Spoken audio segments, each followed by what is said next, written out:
روزہ کسی مہینے میں ایسی تاکید نہیں. ماہ رمضان میں روزے واجب، وہاں لفظ تاکید نہیں چاہیے، لفظ امر چاہیے.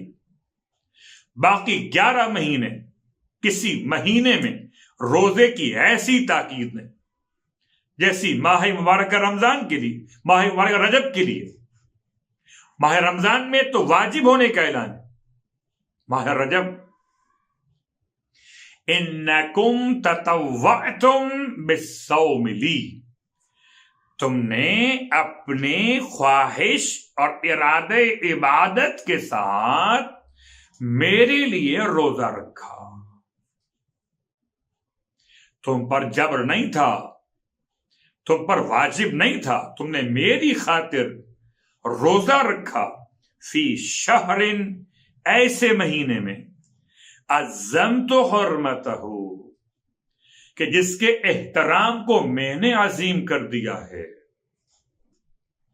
وَأَوْجَبْتُ حَقَّهُ، اور جس کے حق کو میں نے واجب قرار دے دیا ہے. ملائکتی، اب خدا مخاطب ہوگا اپنے ملائکہ سے. ادخلوا عبادی و امائی، الجنہ، داخل کر دو میرے بندوں کو، میری کنیزوں کو جنت میں. تو قیامت میں خصوصی پہچان رجب کے عبادت گزاروں کی، خاص رجب کے روزے داروں کے حوالے سے. ایک اور روایت، امام جعفر صادق علیہ الصلوۃ والسلام ارشاد فرماتے ہیں، ھذا لمن صام من رجب، یہ تمام تر انعامات اس کے لیے جو رجب میں روزہ رکھے. شیئن، روزہ، ولو یومن واحدہ، ایک دن کا. فی اولہ، چاہے ابتداء رجب میں رکھے، او وسط ہی، او آخر ہی، یا رکھے درمیان رجب میں، یا رکھے آخر رجب میں. بہترین پیغام امام کی بارگاہ مقدس. پھر یاد دلا دو، جو روزہ نہیں رکھ سکتے ان کے لیے اللہ کے حبیب نے ایک روزے کے بدلے روٹی کھلانا مسکین کو قرار دیا، یعنی کہ فدیہ.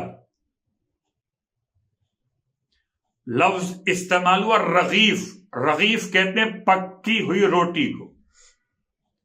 علماء نے اسے اس طرح بھی لکھا کہ اس کا مطلب فدیہ، یعنی ایک روزے کے بدلے 3 پاؤ آٹا یا روٹی اس کی بنی ہوئی مسکین تک پہنچا دینا. اللہ کے رسول کی بارگاہ میں سوال کیا، یا رسول اللہ، اگر کوئی صدقہ دینے کی بھی ہمت استطاعت نہ رکھتا ہو تو کیا کرے؟